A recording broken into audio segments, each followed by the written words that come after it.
Changing the name of your iPhone 15 allows you to personalize your device and make it easier to identify when connecting to other devices or networks. Here's how it's done.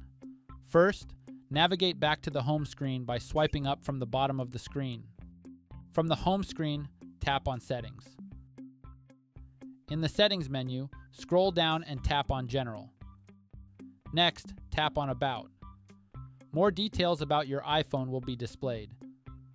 At the top of the About screen, you'll see the current name of your iPhone. Tap on it. You'll now see a text field with the current name. Simply tap the X button to clear the existing name. Next, type in or enter the new name you want for your iPhone.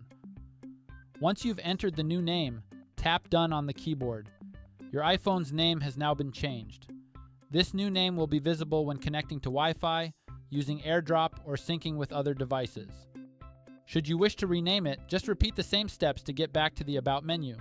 And that's how to rename your iPhone 15.